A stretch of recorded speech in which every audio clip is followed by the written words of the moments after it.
The effectiveness of a national strategy requires coordination at the national level.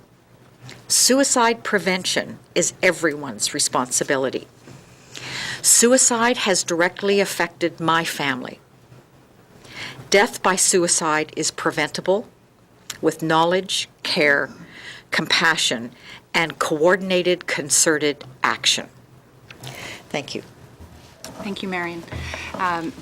It's, as a parliamentarian, it's very, how can you hear stories like this and how can you hear statistics like this and not need to act? I will tell you that a friend of ours, Jack Hicks, who he lives and works up in Nunavut, he called and he said, someone needs to do something. Someone needs to act. The federal government needs to act.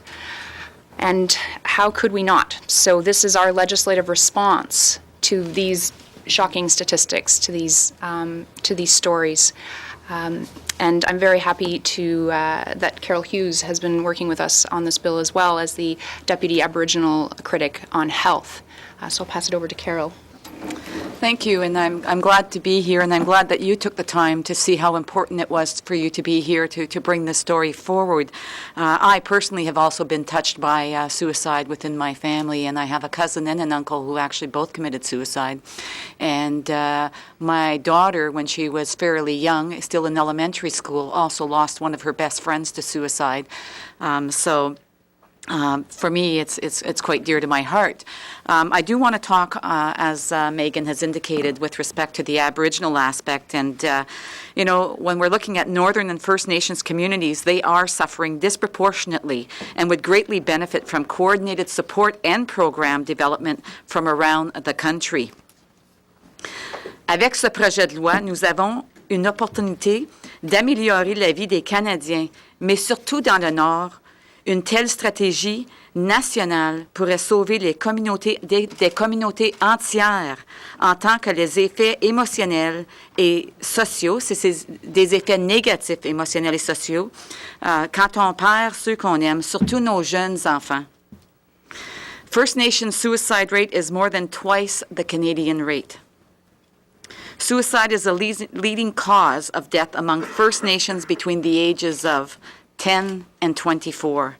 That's 5 to 7 times higher than that of non-Aboriginal youth. Among Inuit youth, suicide rates are 11 times the national average. Some Aboriginal bands' suicide rates are about 800 times the national average. That's just in one community. C'est pas des normes qui devraient être acceptables, ça. Imagine 800 fois plus que la norme nationale. The yearly average in Nunavut of suicide is between 25 to just below the 30 mark. I'd like to bring one example that occurred in 2009 in one community, or in some surrounding communities, and I'm going to talk basically about the James Bay Basin. So in 2009, 13 young lives were lost in isolated towns around the James Bay Basin. All of these teens had hung themselves. And then there was also the fact that another 80 had also attempted suicide. This is an epidemic among First Nations. So, when we're looking at this, there is a need for a national suicide strategy. I know that even on the committee that I've been attending on the Palliative Care and Compassionate Care All-Party Committee, Mr. Wall was there to make presentations, as were other agencies, and certainly suicide, even among people who are in the final stages of their lives or not quite there, is a big consideration that people do undertake. So we need to know how we actually can deal with that, and I believe that this is this private member's bill will help us address that. So thank you very much, and I'd like to thank as well Tim and Marion for being here, and my colleague Megan for tabling the bill, for being in the process of tabling this bill, and we would be glad to take some questions now. Just Any quickly questions? before we go to questions, Mr. Wall would like to comment on suicide with the elderly.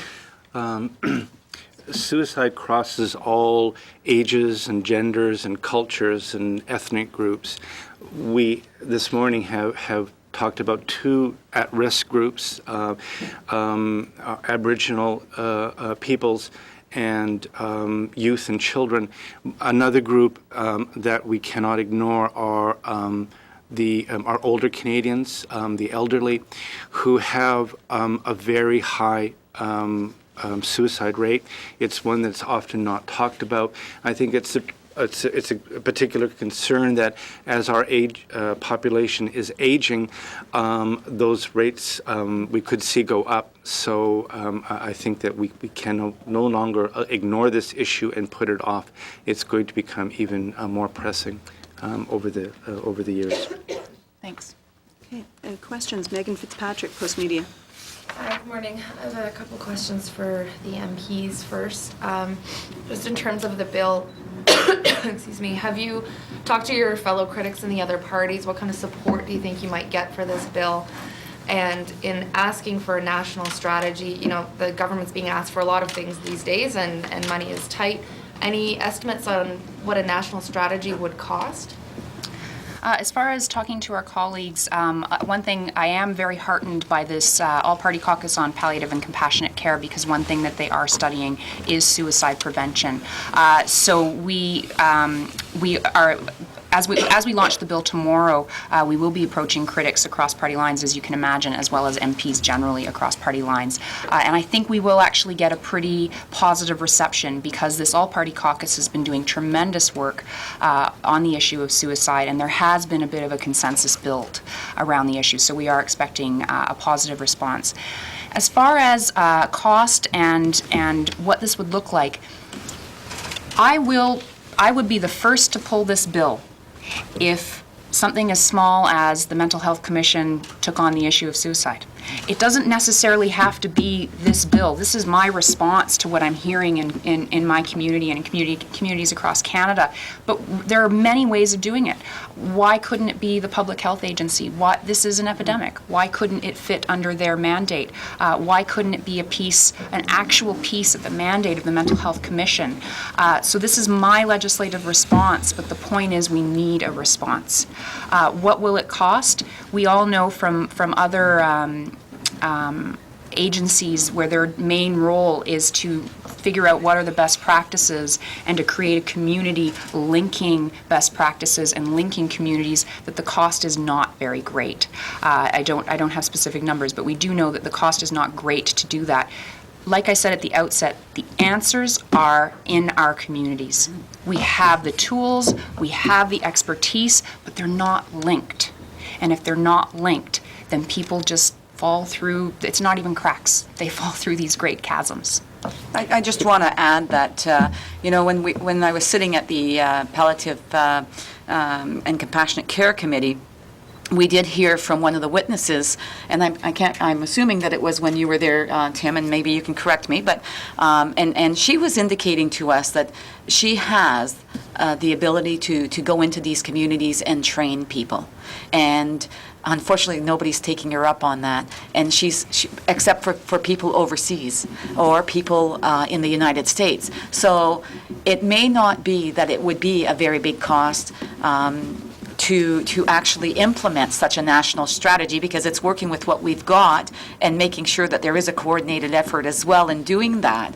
But we have people with expertise that are able to do that. The problem is nobody is filtering into those resources that we have. So there will be a funding cost, I'm sure, but as my colleague has indicated, it may not have to be that big of a cost. However, I think that we need to also look at, what is the cost of a life.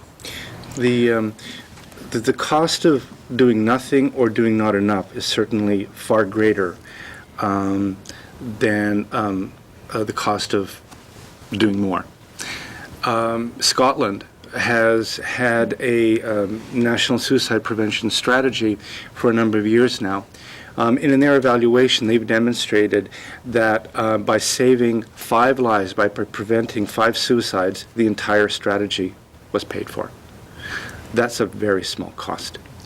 I think there's another point, too, that's interesting, is that it's one of the very few health issues where every single one of us, you don't have to be a professional, you don't have to be a trained counselor, can intervene successfully with someone who's thinking of suicide. And it can happen to every one of us. Having tea with someone out at a soccer game, and if you know a very, very few sets of questions to ask, you can open the door and prevent someone from committing suicide by killing themselves. And that death can be prevented. And I just want to add to that is that, certainly the assistance that we can provide our mental health providers is going to be extremely important and is extremely important. And I'll just tell you, a situation was just a couple of months ago, we were doing a healthcare roundtable in Espanola, Ontario, and a gentleman came up to me and said to me, I have a mental health issue. I was thinking of committing suicide, and I got put on a waiting list. So, we're going to tell people who are thinking of committing suicide to go on waiting lists. We have to do something, and we have to do something now. One of the, sorry, if I